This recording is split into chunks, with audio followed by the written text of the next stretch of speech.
A very warm virtual welcome to Helen's Bank Garden. I must admit we're slightly overwhelmed by the sign-up numbers for today's session, which at the beginning of the week were approaching 90, I think. And I think I'm right, Julie, in saying that we have actually got 99 people signed up, which is amazing. As one of the trustees of Scotland's Garden Scheme, I'd like to begin by thanking you all for supporting SGS in this way, particularly given the problems all charities, and our own not excluded, have faced over the past 12 months.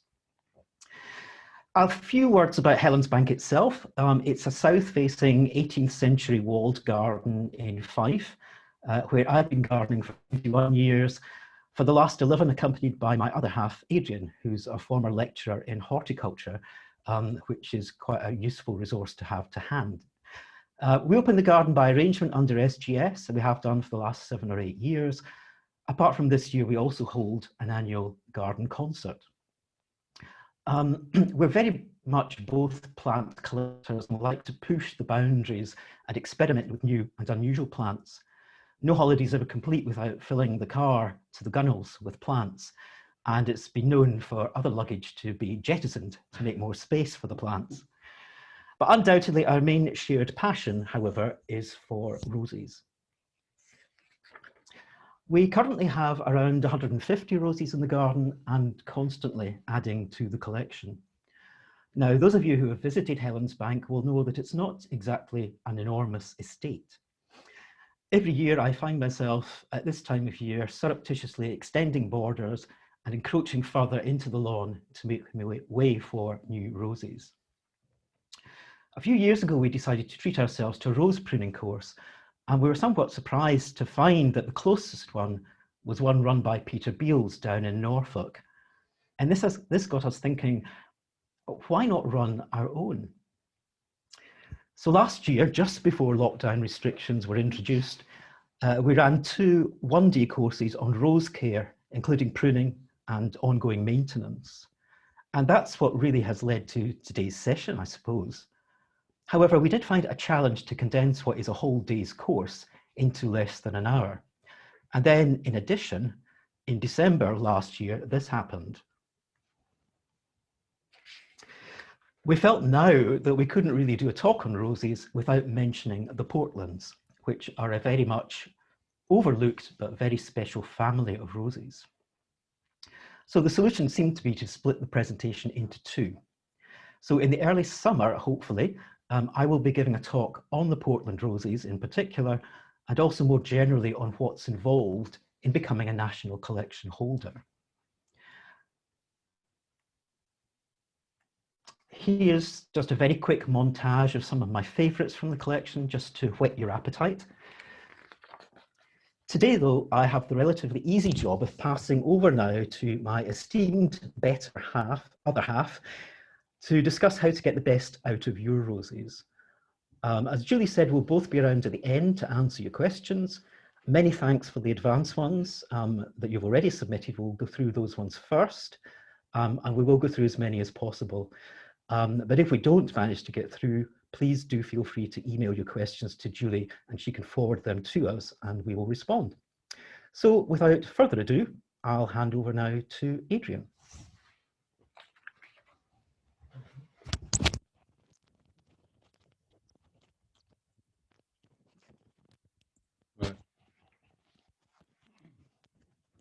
There we go, quick changeover. I'm sorry, we feel like the couple of old boys in the Muppet Show in the balcony there. Speak for yourself.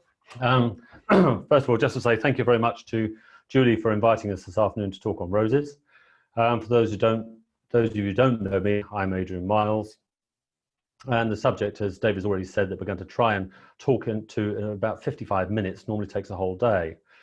I can't see you at the moment on the screen, so I guess you've all pushed off into the other room to read magazines, drink gin and play dominoes. But as I used to say to my students, I've had a couple of black coffees, so I'd like you to turn your ears up to fast listening speed and see how we get on.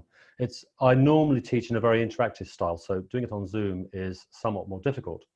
Now, as Q would have said to James Bond, now pay attention 007. So this is a garden that I've been looking after for the last 10 years. And this whole sort of cottage style is in actual fact extremely easy to achieve.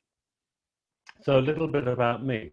A few years ago, now when I started gardening, what was 20 years ago now, I suspect I'd probably been gardening for 3 or 4 years, and one of my neighbours came to me and said that she'd like to study garden design. So I took her on as an apprentice, and she asked me if I'd like to go back to college.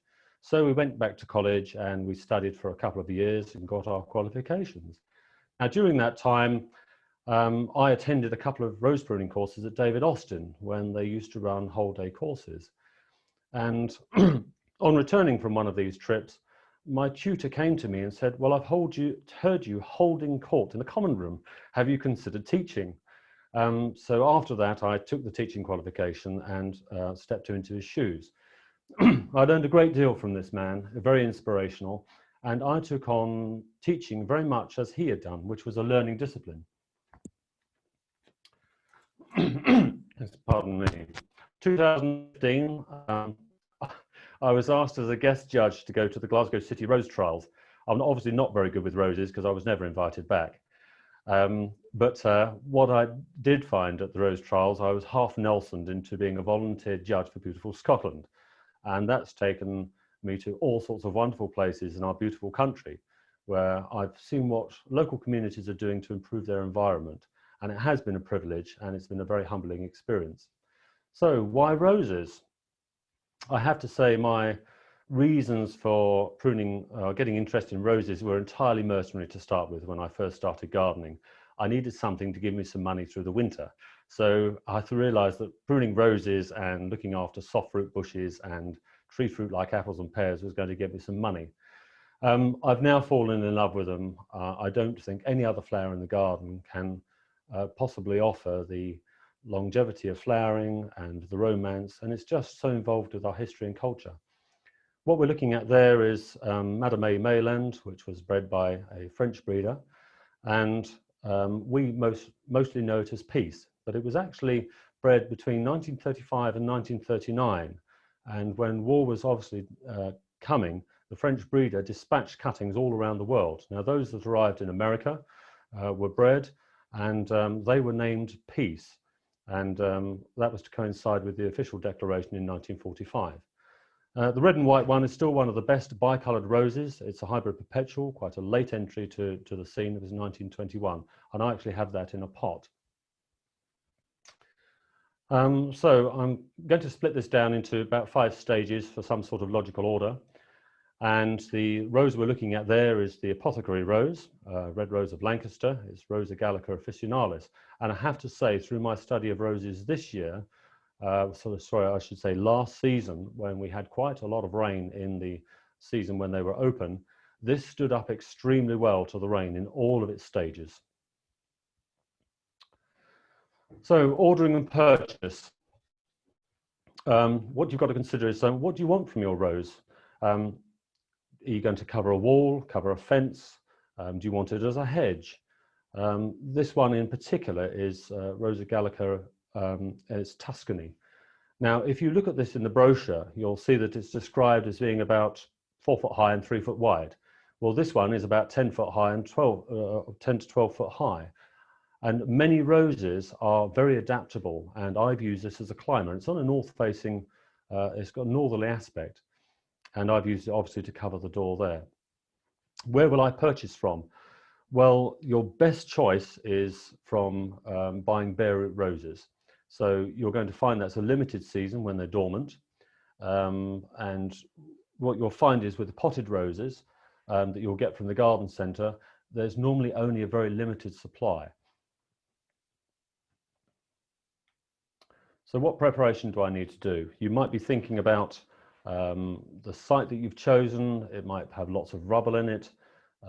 You've perhaps got a hedge that needs trimming down, something needs removing. And looking at the rose types that we're talking about here, just to get a little bit of a definition between sort of shrubs and bushes. We're looking at sort of bush roses being 4 foot and below, shrub roses being much bigger. Patio roses, I must admit, I'm not overly keen on.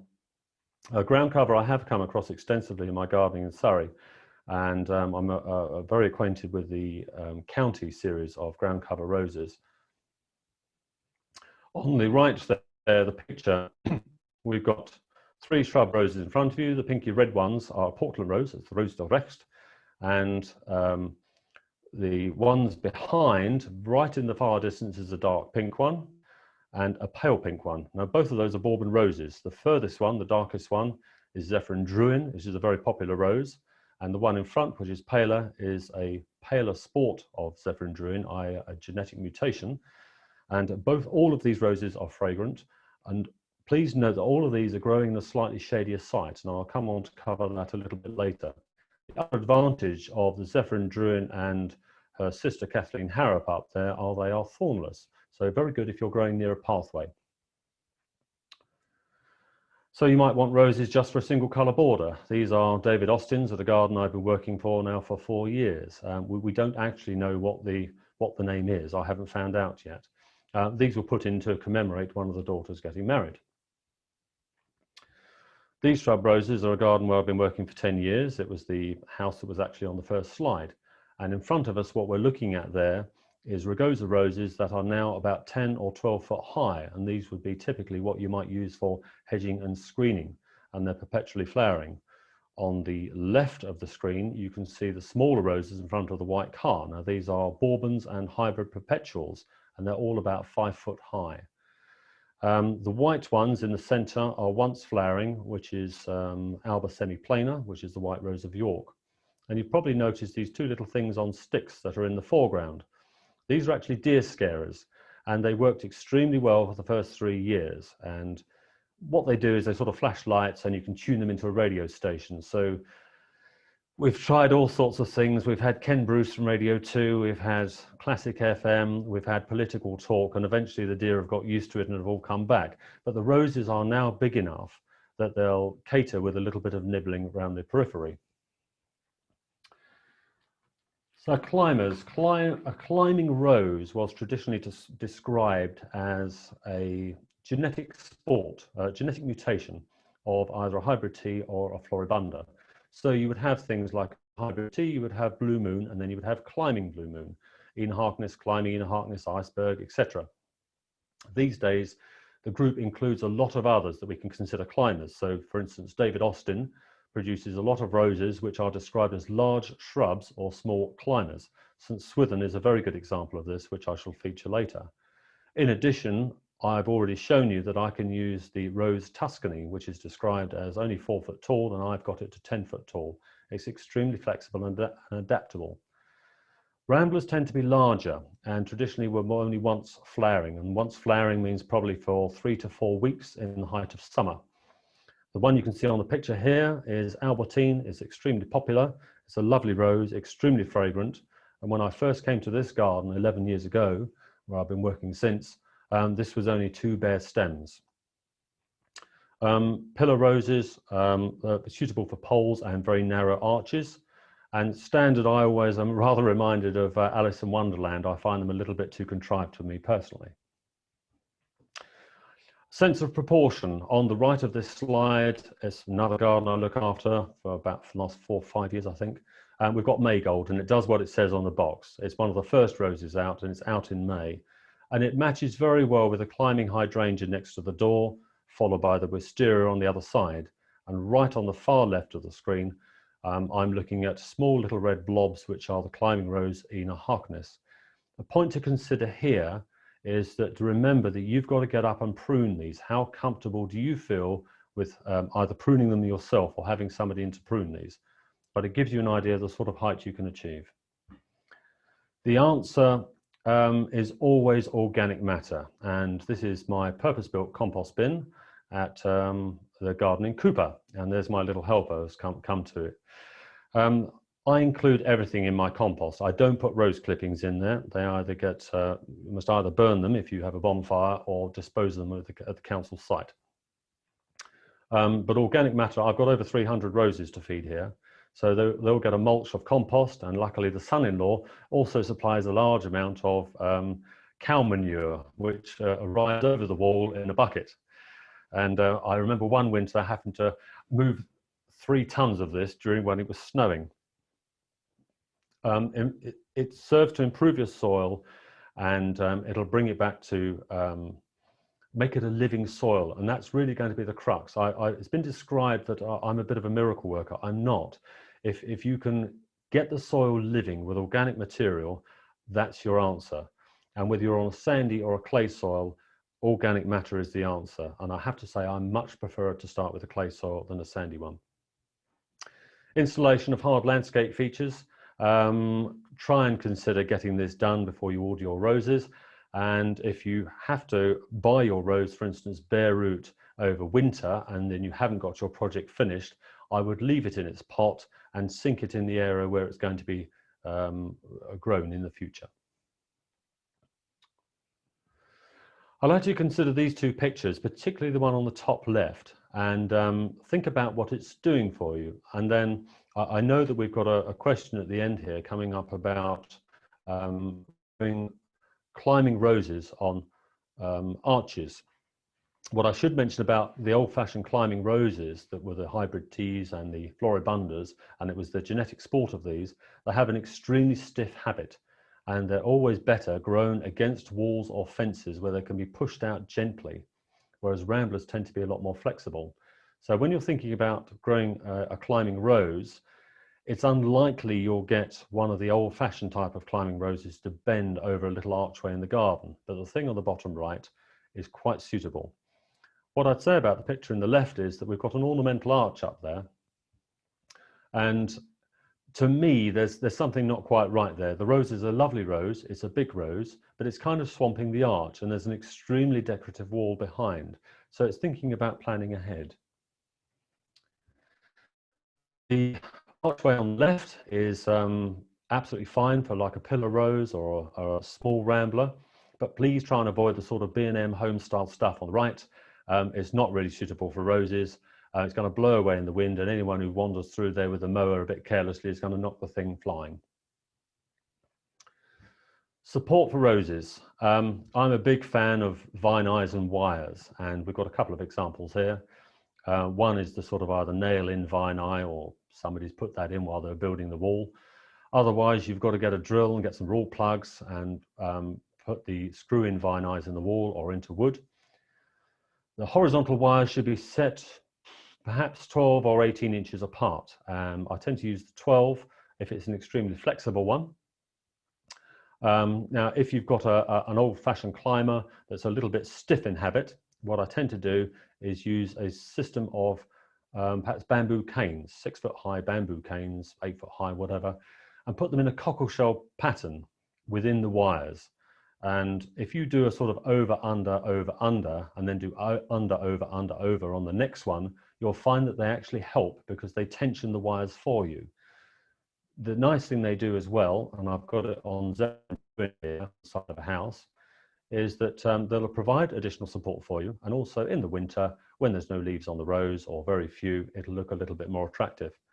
Now, Zephyr Druin there has done extremely well because it's not known for its figure, and I've managed to get that one 8-foot high and 12-foot across. And like most Bourbon roses, it has a very good first flush, and some of them will repeat in dribs and drabs later in the year. Trellis work, a very important thing with trellis work, and talking about these vine eyes, you're looking at 4 or 6 inch vine eyes, and if you use trellis, space it away from the wall. You really want some airflow behind the rose. And I would say, especially with trellis, check and tie in the new growth very regularly. The last thing you want is stems going the wrong side of trellis, because it's very difficult to get them out. I mean, this is a house, I say I've been working there for 11 years now. And this already had secure uprights. You can see the white metal poles, vertical poles on there. So I renewed the horizontal wires. Now this rose in particular is an extremely flexible old rambler. I've no idea what it is. And the root of it is actually down by the middle window. And there's a little white plant down there, which is actually a variegated honesty. And that's where the base of the plant is. Now I've got stems on there long enough to wind all the way across to the doors on the left and all the way back to the window in the middle, which is what I do. And that's what it looks like in the summer. Again, there's no fragrance on this, but this is also on a very easterly facing wall, so it doesn't get that much sun. Bare root, so receiving your roses. The picture I've got here is my roses I've just received for a project I'm doing in our memorial garden in the village where I live, which is Newborough. And these have arrived from Trevor White Roses, who's a renowned rose grower. And unfortunately, these arrived on the Monday, and then 10 inches of snow arrived on the Tuesday. So I couldn't go and plant them. So what I've done is I plunged the whole lot into a bucket and put soil in it to keep the roots moist. They will arrive in the outer packaging. Inside, they'll be wrapped in plastic. Don't leave them in the plastic too long. They will start to rot. They'll be okay for 4 or 5 days. So I've put them in a bucket of compost waiting to be planted. They did actually get planted last weekend. Potted roses. Now, if you rush out, or if we're able to rush out these days to our garden centre and buy a newly potted rose that's arrived from somewhere in February, I would treat that as bare root. If the buds haven't broken, if there's no leaf on it, just pull it out of the pot and plant it as if it was bare root. If they've started to throw leaf on them, I would say no. I would say keep the rose in its pot and allow it to establish, but sink the pot in the ground where you were going to plant it. And this is what I've done in several gardens. Potted roses grown any other time of the year, that's absolutely fine. Put them in, but keep them well watered. So here we've got planting a rose going on, what I was doing last week. So on the left, you can see the picture. The roots look quite cut off. Trim back all the extra little hairy bits that are on the roots. And it's quite nice at this time because you can actually pick up the rose and twirl it round in your hand and prune to an outward facing bud on each of those stems, a decent outward. So you're looking for a goblet shape. What you're trying to do is create airflow through the middle of the rose. This will certainly help cut down disease and it'll help the overall shape of the rose. On the right-hand side of the picture, there's a cane laying across the hole there, and that's making sure that the crown is about an inch below the soil level. Now, when I attended the David Austin course years ago, there was a gentleman from Toronto, and he was at the course, and of course, Toronto gets a lot colder than we do, -30 in the winter. So he was advised that the crown should be 4 inches below the soil level. And I have noticed several clippings from America. What they actually do is they actually build up molehills of soil around the crowns in the winter and then move them all away in the springtime when pruning is coming. And there's 2 things I want to talk about here. The additions you're going to put in the hole for planting a rose. Traditionally, we've always thrown in bone meal, into a handful of bone meal in with our rose. And bone meal, as most of us know, contains phosphorus. Phosphorus is a stimulant for growing roots. In fact, universities have studied this and found that of all the phosphorus fertilizer we put on our plants, only about 20% is ever absorbed. And this is because phosphorus doesn't move very easily in the ground. And also it develops into compounds which are not available to the plant. So what our poor old rose in the bottom of the picture there has to do, it has to send out its roots and find the phosphorus. Now, when the root gets close to phosphorus, and we're literally talking about 2 millimeters to 4 millimeters away, this is an area around the root called the rhizosphere, and it has little root hairs in it. The root hairs find the phosphorus, and they're able to exude organic compounds, which enable it to absorb the phosphorus back into the plant. So it has to go and find the stuff. The other 2 major nutrients, potassium and nitrogen, are water soluble and they run freely through the soil. Some of us have probably come across these things called mycorrhizal fungus, and this is to help your roses get established. Now, what these mycorrhizal fungus do is you sprinkle them into the planting hole, and as the fungus starts to grow, it associates with the roots. Now, I've already said that the active area that root has got is about 2 to 4 millimeters from it. If the fungus associates with the root, it can push that to about 4 centimeters. So that's a huge difference between 2 millimeters and 4 centimeters. And these particular fungi are extremely good at extracting minerals from the soil, much more efficient at getting water. And in exchange from the plant, they get sugars back from the plant. And that's the way the symbiotic relationship works between the 2. If you've ever gone into a woodland part of a garden where it's undisturbed soil and you've raked back the leaves and you've found all these white mushroomy smelling threads, this is the mycorrhizal network or the root network of the fungus. I tend to use this where I'm not going to disturb the ground, and also at the bottom of walls. If you plant roses up against walls where it's naturally extremely dry, planting it with fungus will really help. I would say don't put the two in together. You're wasting your money, because if the plant is growing out and finds the phosphorus, why should it bother forming a relationship with a fungus and giving away sugars? So don't put the two, one or the other. Pot grown roses, you know, it's every day's a school day. This is going to the rose course in Peterbills, which we went to, had a lovely sunshine holiday in February. And this is one of the things we learnt about, which was ramblers in pots. Whenever you plant your roses in pots, you'll get the same result, but it'll be a miniature version. The important thing with pot grown plants is that you feed the plant, not the soil. I'm a great advocate, and anything else you grow in the garden, you're feeding the soil, whether it be with organic manures or organic fertilizers. You're feeding the soil to keep it healthy, keeping the microorganisms going. But this way, the plant is in that pot, the soil is going to be exhausted pretty quick. Now, every year I do change the top inch and put on some manure, but you're better off feeding it with something like slow release fertilizer like Osmocote, or you're going to be putting on a liquid feed direct to the soil, or a spray on feed, you know, something like Miracle Grow, which is a good top up. So why are we going to prune roses? This is brownie rose. This is a cluster flowered rose. This is at my mother's garden. One's before, one's after. What I want you to think about is a very close relative called the bramble, which we're all very familiar with in our hedgerows. What's going to happen with the bramble in the first year? It throws out a long shoot and just bears leaf. Second year, that long shoot will throw spurs, which will provide flowers and then fruit. Third year comes along. Those spurs have further spurs on them, and that will be more flowers and fruit. In the fourth year, it probably starts to yellow and die. So if you've ever noticed a dog rose, that'll do the same thing. And you look in a wild patch and you'll find some shoots of brambles with leaves on, some that are just fruited, and some dead. Our roses are all doing exactly the same thing. And what we're looking for is to try and proliferate the new shoots from the base of our shrub and bush roses. And with our climbers and ramblers, what we're looking for is many more new shoots to come off the main frame. So here we are looking at one of those nice yellow unidentified David Austins. And the first thing I'm going to do is whip out that brown shoot at the bottom there. That's the dead one. But also have a look at the little twiggy growths there. I don't go cutting those all off. They won't hold flowers, but they will hold leaves. And don't forget, the leaves are the food factory of the plant.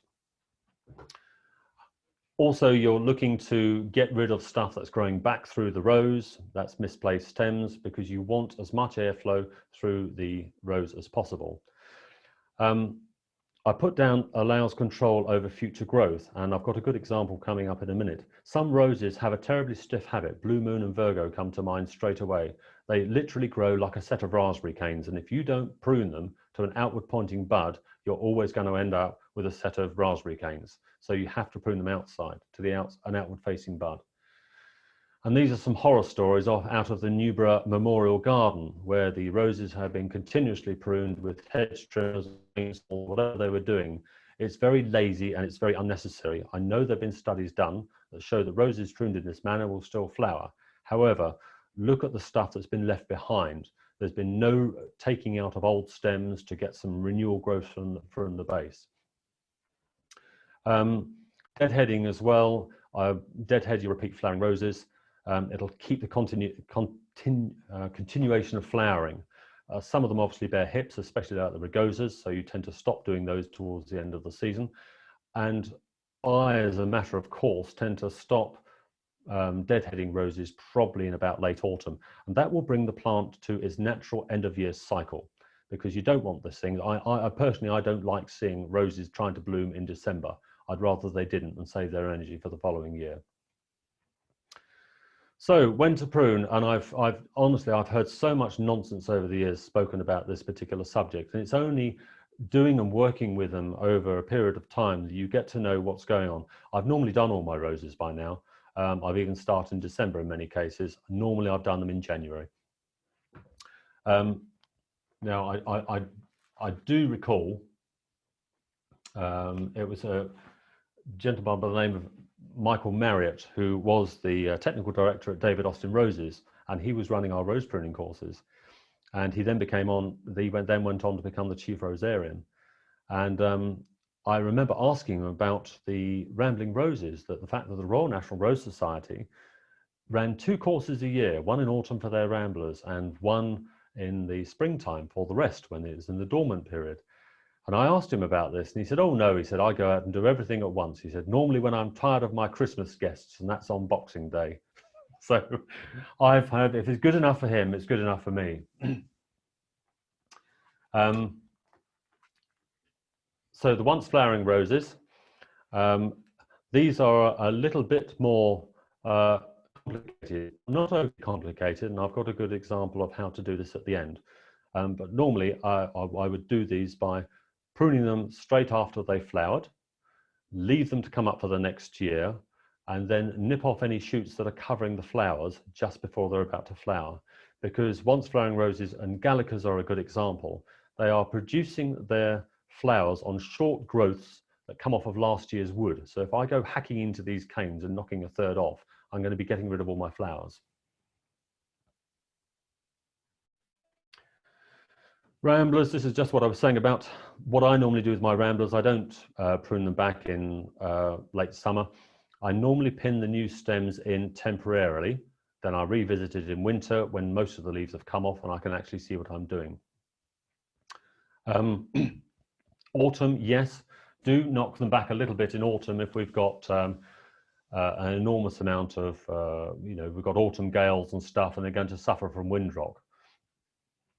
When I was mentioning the planting roses, the old-fashioned idea was to run around the rose afterwards and stick your heel in against the rose to make sure it was firm. That's not really necessary. You do need some air around the roots. The only time I would use my heel to stamp in roses again is if they've been suffering from windrock, and I wish to give them a bit more stability. Pruning time, not when the wood is frozen. If you cut frozen wood, you will crush it rather than cut it. And the same with if hard frost is expected. You might have cut the rose, some sap will exude, then it freezes and it busts the stem apart. Tools. Don't buy cheap tools. I mean, I've taken that one from my father, never a truer word spoken. I've had that particular worn-looking pair of Felcos probably for about 15 years. And believe me, I've lost them in the compost heap, as probably lots of people have before, for at least a year. And they should be sharp enough to cut paper. So here we are. We're going to look at a nice rose now. Very familiar to most people. This is Queen Elizabeth. Now, she's a big, boisterous girl, and she's never going to be anything else. And this is before, and this is afterwards. Now, I do get a little bit tired of people saying, oh, you cut back the roses really hard, and they'll come back really strong. I'm not a great advocate of that, particularly for this type of rose. This is we describe it as a cluster flowered or floribunda. In America, it's described as a grandiflora. You can see how big it is. It'll always be a big rose. So all I've done is knocked back the tips to some good growth points, and we've still got a nice goblet-shaped plant. Here we've got one of the ones I was talking to. This is Virgo, introduced in 1947. And lots of people with hybrid teas will be lopping off some of those stems or lopping them off way down low. And I'll have to apologize for my Harry Potter style of buckets and mats suddenly appearing. But you can see it before and you can see it afterwards. And again, I haven't hacked this thing down to about 12 inches within its life. Virgo, I have to say, this was a B&M home store special. It was £1 and it was in a cardboard box. And it's not a particularly good rose for Scotland. The blooms fail rather badly in the rain, but good to cut at bud form. And that's exactly what I'm going to say about this one here. This is Oklahoma. There's about eight of these bushes over at my garden in Cooper. It's a glorious rose. Now, 2018, we had a lovely dry summer, and these roses did fantastically. They weren't spoiled at all by rain. Many roses spoil in rain. So all I would advise you, if you're growing such roses, cut them and take them in and enjoy them. This is a beautiful hybrid tea rose on a single stem. Here we're going to look at a typical climber. Now, just to the left of the gate there, you can see a load of bits of string hanging up, and that's where I've tied in some of last year's growth. And this is Swan Lake, and it's a non-fragrant climber, but it has a beautiful form. And you don't always have to have roses with a fragrance. Consider the fact that you might be putting a rose at the back of the border on a wall or something. Well, you're hardly going to be clambering through to go and smell the fragrance of the rose. So it's a beautiful rose, very long rose. So there we are, all tied up, and suddenly by magic I appear, and I'm untying the stems there. And as you can see, it's obviously about to deluge down with rain on me as well. And then all I've done is I've pushed the rose over to the left, and I've kept all the framework and trimmed all the side growths off to 2 buds. I'll just skip back to that one. Now, if you look through the gate, you'll see halfway between the gate and the oil tank at the back, there's some old dried hydrangea heads on the right. And this is the rose that's now covering them. This is Wedding Day, and it's a musk rose really, but it grows, probably the stems are about 30 foot long. And it's got lovely fragrance on the wind as well. Here we're now looking at Q Rambler. A lot of the modern Ramblers are repeat flowering, and it does have a nice fragrance. That's what I'm faced with before I tackle it, and that's what it looks like afterwards. Now, I've kept most of the strong stems, tied them down, and I've reduced all the side growths to 1 or 2 buds. It's rather blurred. Don't adjust your glasses or your screen. It is slightly blurred, and the twig in front of you with all the little twiggy growths on, that's Malvern Hills. Now, that's a repeat flowering Rambler from David Austin. It's a fairly single yellow flower. It's very fragrant, and it's also pretty thornless, which is a nice thing as well. Now, all those twigs there have borne flowers. Now, I'm going to whiz along and cut those down to 1 or 2 buds. Now, this was a very important thing, again, we learnt at Peter Bill's. Don't fuss about which angle the cut is at, getting the right angle, how close you are to the bud. You don't have time. When you look through that rose and look onto the back wall of the house, that is one of probably 6 or 7 huge climbing roses or rambling roses. I don't have time to go and do all this, and they get superb results. So I whiz along those twigs, and there we have the results afterwards, and then I've tied it down. And this is the house afterwards. So there are 3 New Dawns and 1 Compassion on there. And again, think about how high you want your roses. Now, I can get on a ladder, and I go up and prune those twice a year, especially the New Dawn. We get a lovely second flush on the New Dawn. And one of the advantages of being in Scotland is that because of the lower light levels and because we're slightly cooler, the flowers retain their colour better. So I can remember growing, for instance, Blue Moon, which isn't everybody's favourite. I grew it in Surrey, and it would bleach out white in the summer. Here we still keep our lilac colour. Now, the New Dawn that's on the house there, which is the paler one, the second flush always comes out a lovely coral pink. So, you know, I do knock it back, and then we get a second flush. So we're looking back to our Malvern Hills. And the other thing I want you to think about is we talked about climbing roses, and the first few we saw were all up the total sides of houses. You don't have to have a very big structure to grow a climber or a rambler, and these grow extremely well on this fence. And this is Malvern Hills we're looking at, and that's what it all looks like in summer. So we've got Malvern Hills, the one in front of you is a Q Rambler, and we've got Vichy Bleu on the left, which is the purple one. I talked about roses that could be used as large bushes or short climbers. This is one. This is St Swithin, the one in the centre there. And I actually grow it in a pot at home, which makes it even more miniature. It's a lovely, lovely rose, got the most amazing, sweet, myrrh-like scent. And that's what it looks like after I've pruned. And you can see what I've done. I've pushed all the strong canes down, all the side growths down to 1 or 2 buds. And again, I haven't fussed about for hours doing it. And those are the flowers I'm rewarded with during the summer. This, I have to say, poor old Jeff Hamilton should be turning in his grave. I think this is just about the worst rose I know. Now, this is 2018. And you can see, if you look closely at some of those blooms, that they are brown on the petals. Now, this is balling. It's a fungal disease. It gets on lots of roses when we have damp summers. This suffers from it every year. It's a great shame because the rose itself is extremely vigorous, pretty disease free. I can hardly see any disease on there at all, but it's absolutely useless. These are those roses that the nice yellow roses in front of the hedge. Now, I didn't actually get and knock these down in autumn. It's in a fairly sheltered position, but that's the sort of thing I'm faced with after we've had a cold winter and all the shriveled leaves at the top. So I've knocked them all down, and that was only last week, and cleared away all the debris from the bottom. Cleaning debris away from the bottom is one of the big things about keeping disease away.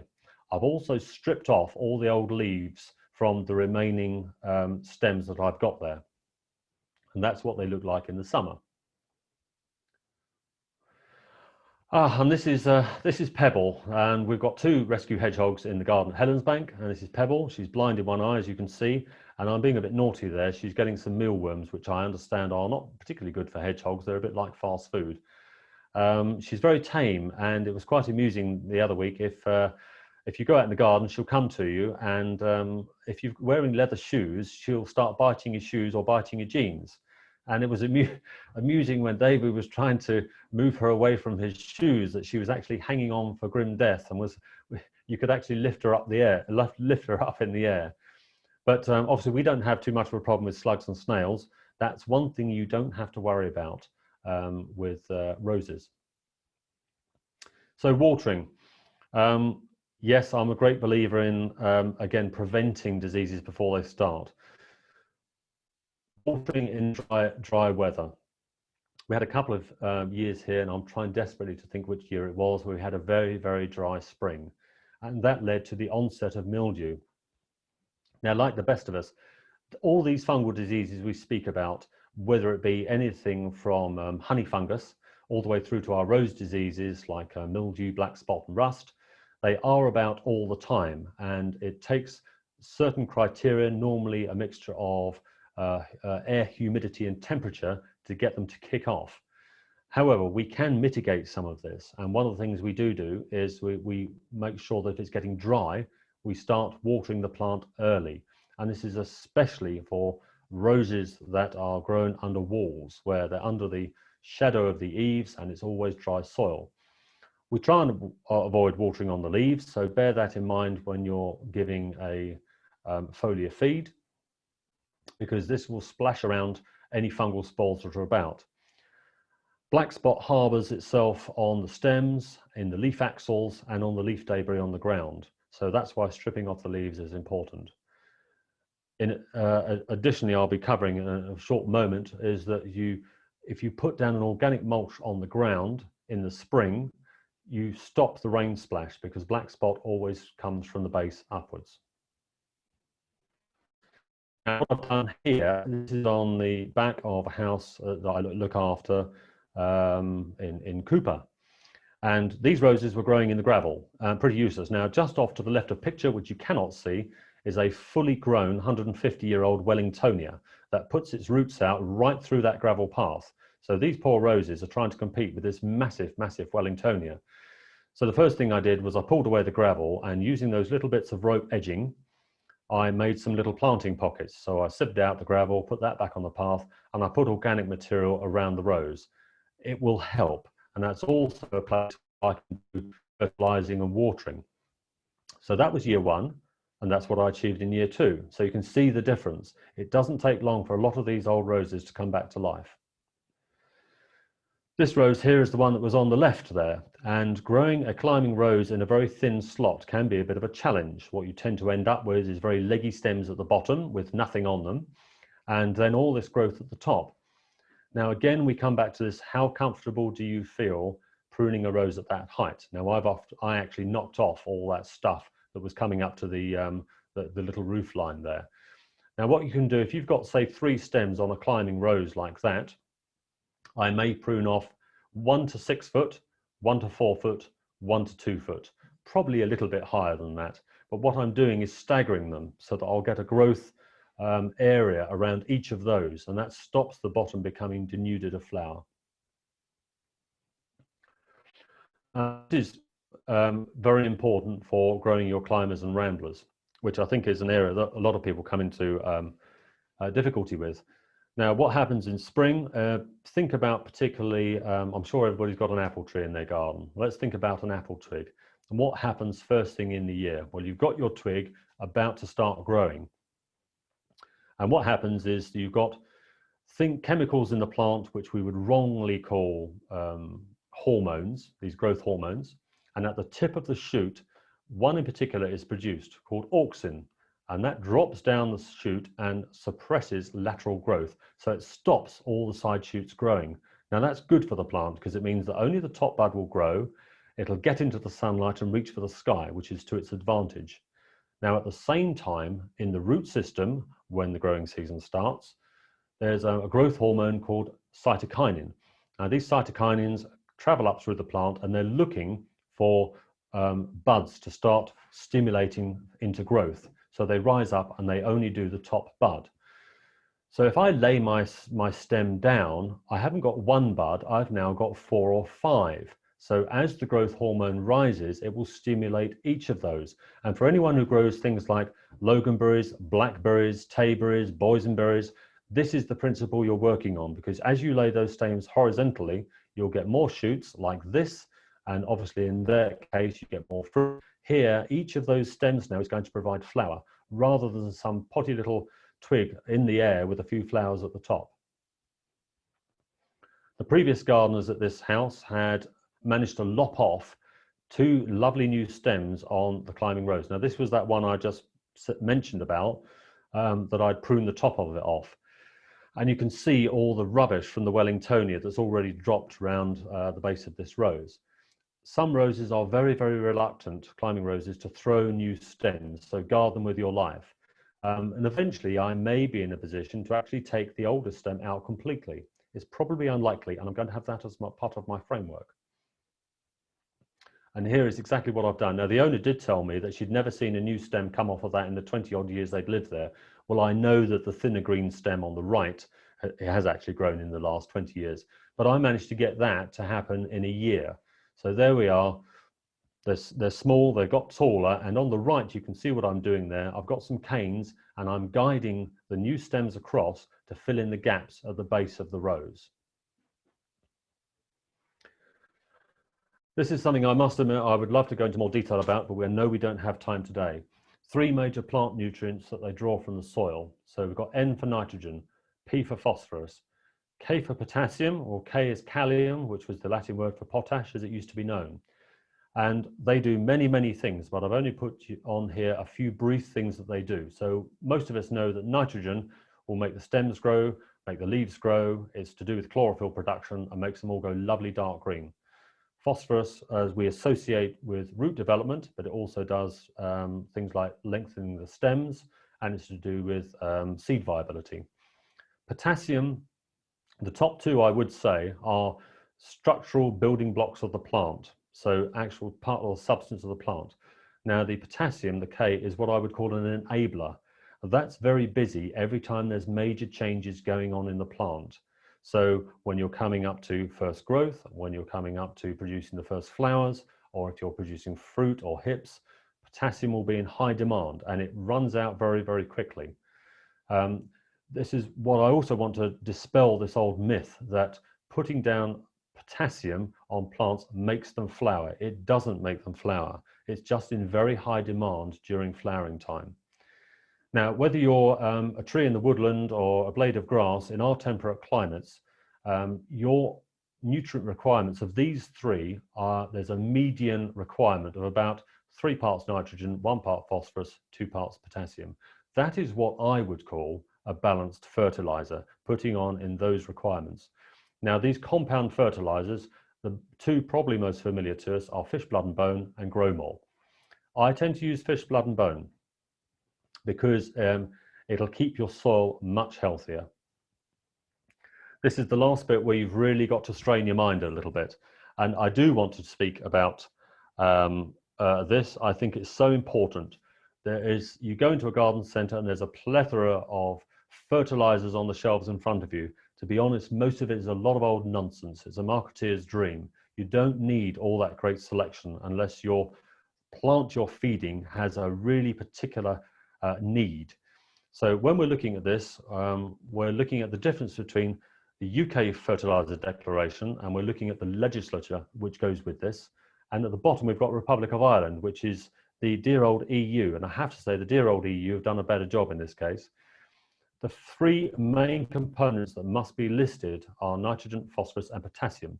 And on the UK version, they must be listed as oxides. So when you look down there, you see phosphorus pentoxide, P2O5. Now, we don't want the O5 bit, we only want the P2 bit. And at the bottom, we've got potassium oxide. Again, that's displayed as an oxide. We only want the K, we don't want the O. Now, if you look down at the Republic of Ireland one, you'll see that they've already done that for us. They've stripped out the oxide bit from us, and they give us the plain figures. So whereas the UK tells us that the proportion in that fertilizer of volume is 535, then the Republic of Ireland does it as we would need it to be told to us as 5, 1.3, 4.2. Now think of that 5 to 1.3 to 4.2 in what I've just said about 312. It's getting fairly close. So this is a good balanced fertilizer. The important thing about blood, fish and bone is it's organic in nature. It isn't available immediately to the plants. Now, if I compare the two, this will probably take, the nutrients in this will take between 2 and 6 weeks to become available to the plants. Grow More will probably act within about 2 or 3 weeks, much quicker. It's because of this being organic based has to be broken down by organisms, bacteria, etc. in the soil. And what they will do is break down the nitrogen. Now, I don't know how the nitrogen is delivered in this, but it will break it down into things like nitrates. Nitrates are water soluble. Once you're water soluble, you can be taken up by the plant. The same with the potassium.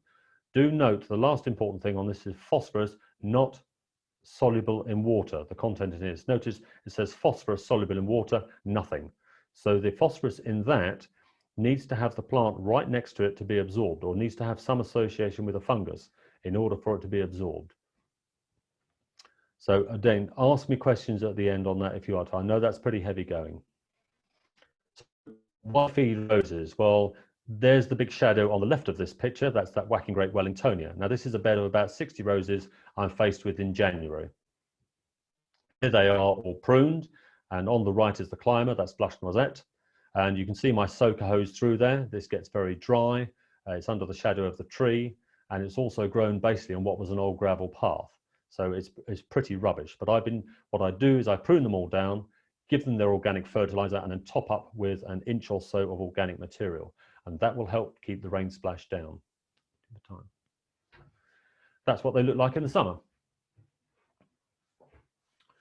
That's what I was faced with when I first went there. The crowns were very high. You can just see a little bit of moss on it at the back there. And there was no way I was going to dig up 100 roses and plant them all 2 inches deeper. So the rose I first encountered had the 2 brown stems on it, and there's a little green and mottled one at the back there. Within a year, by putting on the right fertilizers and the right organic material, I've got 2 brand new green stems out of there.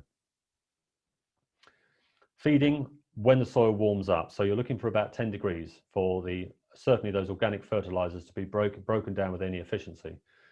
If you've got something like I get hold of, which is cow manure and stuff, can be a little bit on the fresh side, then I put on some extra nitrogen, something like sulfate of ammonia. And I also put on a little extra nitrogen to weak roses that need a boost, give them some extra stems and leaves. Magnesium, people talk a lot about Epsom salts, magnesium. I'm in 2 minds about this. The American Rose Society recommends putting on magnesium sulfate, which is Epsom salts, to give some breaks at the base of the rose. There doesn't seem to really be any scientific evidence for this, although when you look at a packet of rose per se fertilizer, it will have extra magnesium in there. My thing is, if you've got a mineral shortage that you've spotted, a nutrient deficiency, then foliar feed is by far the most effective way to correct it quickly. Once flowering roses, a lot of people dismiss these, but if you've ever been to Sissinghurst and been into the rose garden, you'll probably change your mind. Now, on the left there, we've got the White Rose of York, Alba semiplana. Now, I have the double version of this, Alba maxima, which is the Jacobite rose, and that takes its history from the Plantagenet heraldic symbol of Edward II. whose daughter married David II. And they landed back at Inverbervie. And if you go to Inverbervie and go on their heritage trail, you will see her symbol, which is this white rose on the trail. And the rose on the right there is my Gallica Rose Tuscany. Charles de Mills, that's one of our absolute favourites. It's a Gallica Rose, beautiful cup shape, often comes out fairly quartered in the middle. Again, Gallicas are pretty healthy things, very robust, and they always grow like a set of raspberries anyway. Madame Hardy, Damask Rose, amazing fragrance. A lot of these roses, certainly the Damask roses, are big floppy roses, so they're going to sort of have a weeping habit. I've tried pegging these down, again, trying to create horizontal stems and getting more flowers out of them. It's an absolutely divine rose. Also, there's a slight mossiness on the buds as they open, and you'll get this sort of resinous smell off of these, as you do with this one. Now, this is Chapeau Napoleon. It's a crested moss. It's a close relative of centifolia roses. It's got an amazing fragrance on its own, but the buds, when they do come out, they do look like Napoleon's hat, and they do have this amazing resinous smell on them. Now, pruning once flowering roses, this is a thing that used to scare me a little bit. Now, this is our Gallica Rose, Charles de Mills. Now, I hadn't tackled this properly for a couple of years, and this is up at Cooper Angus. So here we are. We've just had a lovely, lovely flowering, and as usual, the heavens have opened and have ruined the last few flowers. So it's looking a bit of a mess. Don't bother deadheading it, because you're going to prune the whole lot down. So that's what it looks like before I pruned it. And that's what it looks like afterwards. So I've absolutely laid waste to this thing. What I had figured out when you look at the last one is that it was flopping everywhere when it got the rain on it. And that's because I'd encouraged too many weak, whippy stems. So I cut a lot of those out, and then I made it a frame. And that's what it looked like the following spring. And that's what it looked like again in the summer. So, you know, don't be frightened of these things. Pest and disease, black spot, powdery mildew, and rust.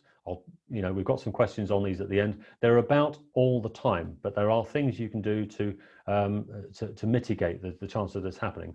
Water from the base, not on the foliage. And if you're watering, you water in the morning, not in the evening. If you water in the evening, you'll be damp all around the leaves overnight, and it's not what you want.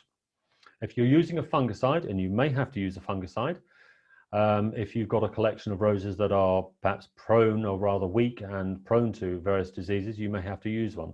There are a number of things you can try, which we can discuss afterwards. Aphids, I don't have much of a problem with these diseases and pests. Aphids, I'll wander around and just run my fingers up a bud if I see a whole colony and just mush them off.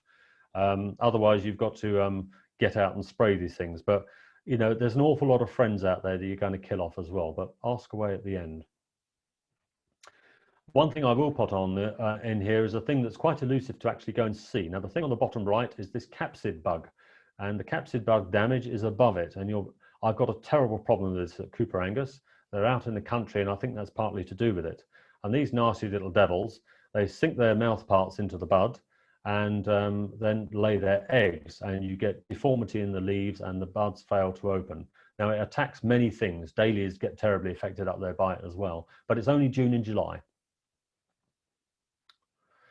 So Conrad Ferdinand Mayer, I'll put this on here because it's a very important rose. It was used in the breeding program for David Austin roses. About half their roses come from this stock, and it's actually a hybrid rugosa rose. You'd never know it. It's extremely fragrant, extremely thorny, and extremely prone to black spot, but I grow it as a climber. It's absolutely delightful. And the lady that I work for there at Cooper Angus, this is her favorite rose. So getting the most from your roses, we're right at the end now of the presentation. Choose your rose appropriate for your site. So again, the thing I would say is that don't go by, the worst thing I think is people go and buy these whacking great climbers and put them in small spaces. Well planted, keep the crown just below the soil level. Far too many are above. Organic material is always your answer with roses. They're hungry feeders and they need a good living soil. Appropriate fertilizers and application. Less is more, especially with the artificial ones, because it's a bit like you're putting on a lot of salt onto the ground. Put on too much, you get reverse osmosis and you can actually kill the plant. Go organic, the organic type. which is fish, blood and bone, keeps the soil living. Well watered, especially against walls, and that will help keep away mildew, and pruned according to type in a timely manner.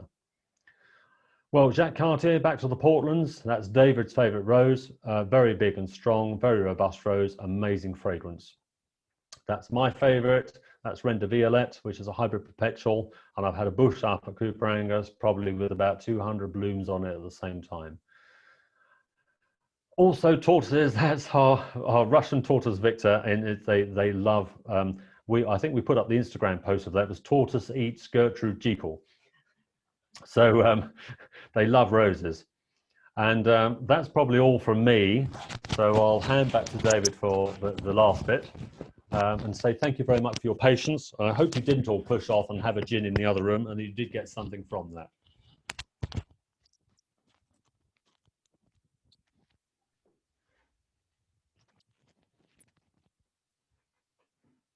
Right, so just to conclude that really, was just to highlight how to keep in touch with us. We have our own website, details are on there. You can sign up there to receive our newsletter, which will give you information about when we're able to run courses again. And also this year we started selling a range of art cards again for supporting SGS. So all the money will, all the profits go to the three main charities. If you want to contact us, please feel free to through the helensbank@aol.com email address. If you have any questions, we'll get back to you as soon as we can. We also have a Facebook page, and we have 3 separate pages on Instagram: Helens Bank Garden, the Helens Bank Art Photography, and more recently, the National Collection of Rosa Portland. So it'd be lovely to hear from you. It'd be lovely to have you visit the garden once we're able to do such things again. And I think that really kind of sums it up, apart from the questions and answers. Well, David and Adrian, thank you so much. That was absolutely fascinating. I learned an enormous amount, and I'm sure that many of our participants did as well. Would you like to stop sharing your screen, and then we can sort of see you in full speaker view while we do the questions? That's wonderful. Thank you. There we go. So I know that we've already sent you some questions through, Guy, so that you can work through them and answer. And we currently have about 7 questions in the chat as well. So right, David, would you like to work through the ones that you've been given? And then if we've got time, we'll have a look at the ones in the chat section too. Thank you. Okay. The first one is from Helen Crichton. She asks 2 questions. First, she says there's a lot of different opinion about the time of year for pruning roses. When do you recommend? Adrian's covered that to a certain extent. And the second question Helen asks is, should a new rose be pruned at all? Right, well, to fill in a little bit more detail on that, I tend to prune early. Now, I've had a lot of people when I first started gardening said, oh no, my old gardener, or I knew somebody who worked for the botanics, they never prune them until April, blah, blah, blah, blah, blah. I prune early. Now, the disadvantage in pruning early, so I prune in January, and then we get a hard frost, and those new growths are nipped back a little bit. I've got to revisit the rose and just prune it again. If you prune late, you'll probably find you've got some nice new growths on there, all those nice red shoots on there, and the plant has been using the sugars that it's stored over winter to put into this growth. And you're going to cut them all off, so you'll get a later flowering. In addition, if you're anything like me and rather on the clumsy side, when you're dealing with climbers and ramblers, if you're doing it late, you're going to knock off so many of those nice buds that are already forming. So my thing is to do it really when it's truly dormant. As long as it's not frozen, or as long as you're not having hard frost. I mean, I remember one January here, we had up to 20 degrees and I was even painting the house. You know, it's very movable. If any of you can remember back to 2011, all you youngsters out there, you know, we had snow down. It arrived on Christmas Eve and didn't push off until April. So that was, you know, we had to wait quite a long time before we were out pruning stuff. So it varies from year to year. What else do we have on there? Should a new rose? Yes, absolutely. So when I was planting those new roses that I did in the memorial garden, I've cut off some of the roots below to tidy them up a little bit. And I've twisted the rose around in my hands, sort of revolved it, and looked for an outward pointing bud. I want a goblet shape to start, because that's the one time you're going to have to do it. If you're planting something like a new climbing rose, you angle the root away from the building. And what you're looking for is outward pointing buds in two directions only. You don't want ones coming away from the wall. So that's what you're looking for when you're doing that. Okay, the next question is from Alison Gordon. My question is about pruning a climbing rose to grow over an arch. We have two growing either side of a bench, and we have a metal arch on order. I'd like to train both plants over the arch without losing flowers at the bottom. So when and how to prune, please? And again, I think you've covered this to a certain extent. Yeah, I would say sort of the staggering. So if you're lucky and you've got 3 stems out of your climbing rose, you take the tall one over the top, and the other 2 you cut off at a certain point to try and encourage it to make twiggy growth around that area, so you keep your blooms. It's also a case of choosing a very flexible rose as well. Now, I mentioned Kathleen Harrop and Zephyr and Druin as Bourbon roses, and the fact that they were growing in very shady places. With a lot of those old roses, they will actually grow in poorer soils and shadier sites. That's because they're not putting a lot of energy into having this continuous flowering that a lot of modern roses do. They've only got to do it perhaps in 1 or 2 flushes, that's all. But yes, something like a Bourbon rose would be thornless, or those 2 would be, and that would be very good for an archway where you're not going to snag yourself going through all the time. Again, you can see the Gallica that I've used at home. It covers the doorway, so I've used that as a climber. That's extremely flexible. If you try and use something like Blue Moon, climbing Blue Moon, that grows like bamboo and it's not flexible at all. So it's a case of which roses you choose, and again, appropriate pruning as it's growing. Okay, Margaret would like to know the name of a highly scented rose which also attracts bees and butterflies. Right, well, butterflies is a no, basically, because roses don't have nectaries. So when bees come to roses, they're only looking for pollen, and pollen is essential for the hive, and they're making bee bread. So they'll go back to the hive and they're going to be mixing it with saliva and nectar from somewhere else, and they're going to make bee bread. So I've actually got some nice videos on Instagram of some of the rugosa roses that I had, and these bees are nearly frenzied in the middle of them. Now, there are quite a lot of roses that are attracted to bees, but they're coming for the pollen.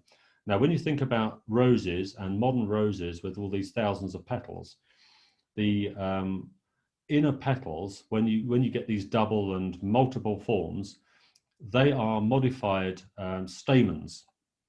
So some of the stamens and the pollen providers have been sacrificed to make extra petals. So that's why the big open roses. Now I've got Rosa rugosa, it's scabrosa, which is an excellent one. And that's a big open, extremely fragrant rugosa rose, and it gets covered in bees every year.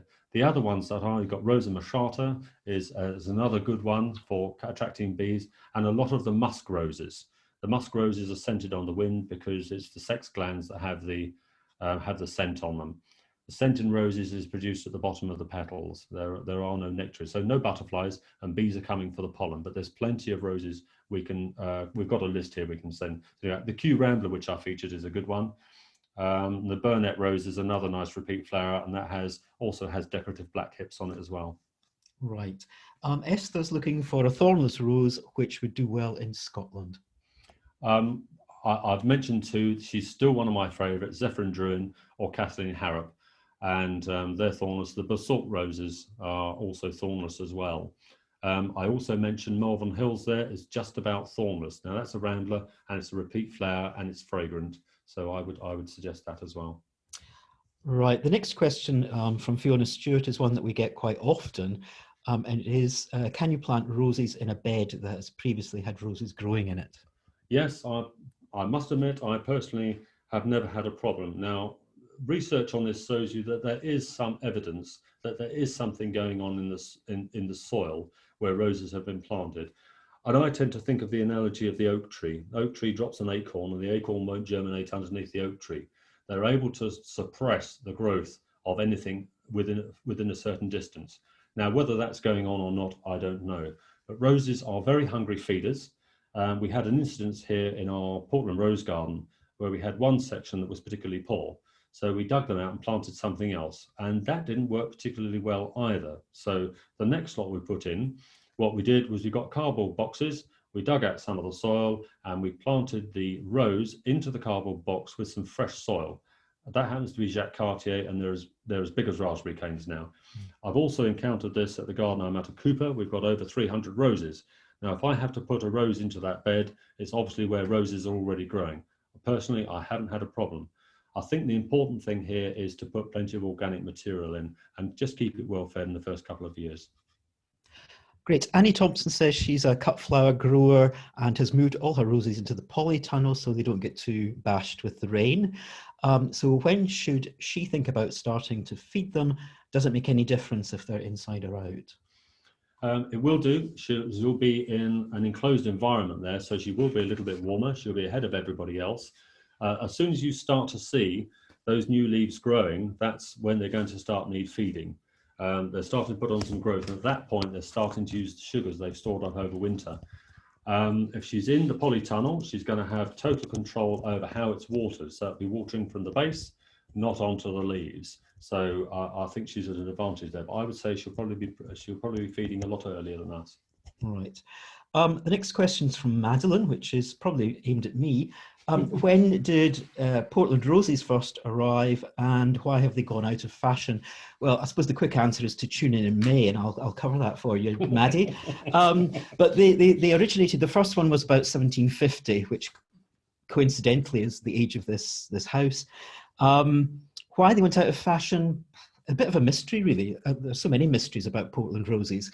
I think it's bad timing on their part because they were fairly quickly overtaken by hybrid perpetuals.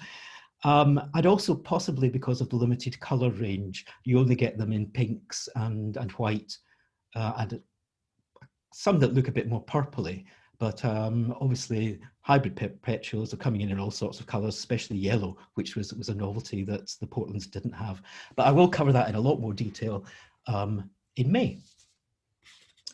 The next question is from Sue Lessels. The only info that I'd really appreciate is how to cope with black spot or green fly without resorting to chemical sprays. I live next to a wood with sycamores. Our sympathies go out to you, and I'm beginning to think I'm doomed to black spot forever. I spray with washing up liquid for green fly, but not sure if that is the best approach. Black spot, let's deal with the black spot first. Personally, I look after probably nearly 600 roses. I don't have a great deal of problem with black spot. Certainly for things like the once flowering roses, black spot will only arrive normally after the whole thing's after the big flowers display is finished. That's not really an issue. Black spot fungus, as I said, like all fungal diseases, it'll look for a certain temperature and humidity before it kicks off.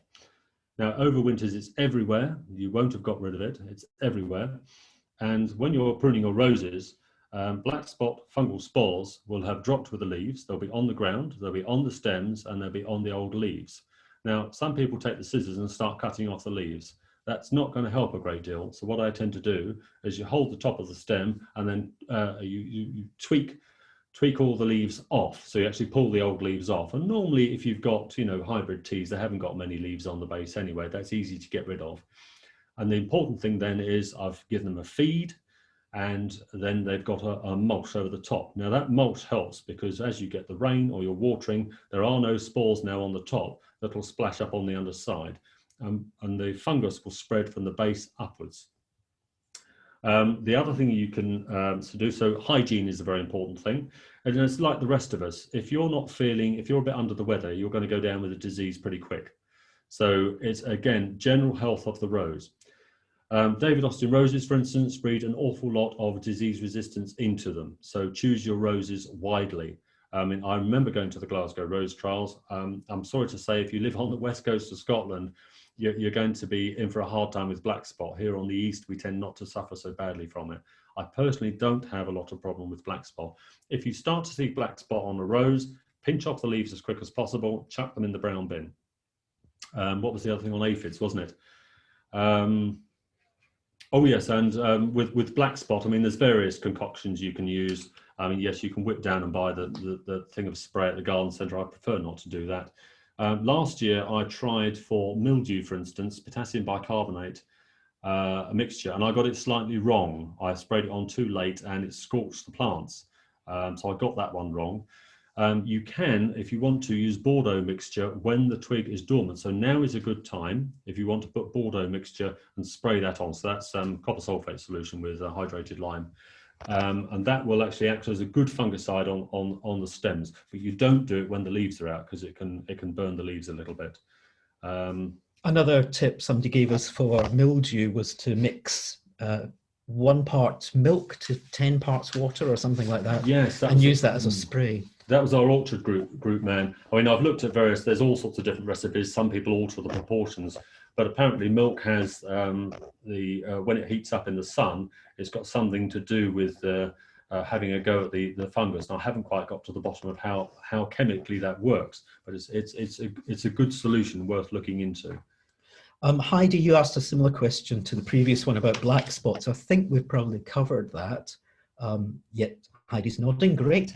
Lorna Radburn says, I wanted to ask about pruning two old roses growing either side of the front door. Every year it's covered with buds and every year they rot. Yes, I mean, it's a difficult one. I mean, some years we're going to get roses just dropping and balling all the time. A good old favourite of mine is Deep Secret. I love that. Another one is Souvenir de Dr. Germain. Now, we know from Peter Beals that that's a hybrid perpetual. Monty Don went and featured the rose on one of his programmes. Peter Beals only had 300 plants. Within a week, they'd sold out. Everybody bought this amazing rose. Well, it is amazing, but it's extremely fussy. And I've got ones in several gardens, and it's hit or miss as to which year you're going to succeed with it. Doesn't do well in the rain at all. Mm-hmm. And actually it doesn't do well in the bright sun, it crisps, so it's extremely fussy. So like the Jeff Hamilton rose, if you've just got a bad one that doesn't like the rain, it's kind to ditch it, move it, do something else with it. I didn't quite get the whole thing about how the rose was rotting, whether it was the blooms that were just rotting and balling and falling off, right? Yeah. Okay. It's just an unfortunate thing. Some roses will tend to do that. Okay, and the final one from the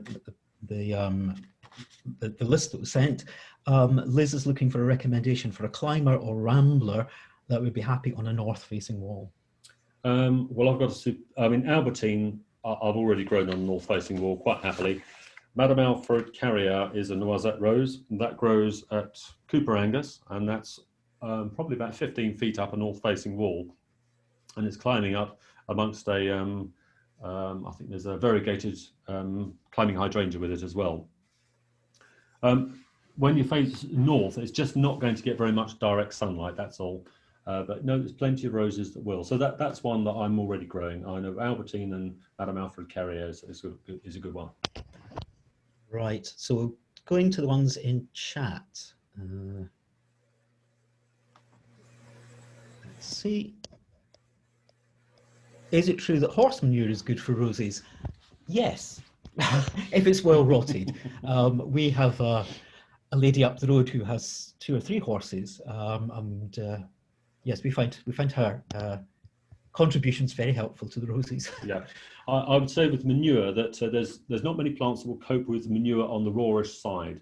And as a vegetable grower, I remember potatoes are particularly good if the manure is a bit on the raw side. So with strawberry plants, and roses don't seem to mind too much. All you've got to bear in mind is if you're putting on rawish manure in the form of cow manure or horse manure, as it breaks down, there will be some nitrogen robbing from the soil. So that's why I've included. But yes, if you've got rawish manure, you layer it into your compost heap and use it the following year. But yes, horse manure is excellent. When is the best time to prune Albertine? I've just done all mine now. So I did hear this used on Gardener's Question Time once. I I hate to quote Chris Beardshaw, but he said with Rambler roses, you tend to cut the stems down to the base and allow new ones to come out. If you do that to Albertine, you'll lose your rose because it throws its new stems off the framework. So with Albertine, again, I've just run over the whole thing, and I've only just done it actually, Bridget Vernon. I've nipped back all the side growths to about two or three buds, and you saw the result that I had earlier. Right. Next question is, I think, from Caroline at Backhouse. My Macmillan nurse throws off occasional great long stems. I presume it's your Macmillan nurse Rose, and not one of the Macmillan nurses herself or himself. Long stems with flowers so heavy that when wet with rain, what is the best way to prune these occasional long stems? Yes, I would. I would say prune them off. If they're not going to support the roses, just prune them off.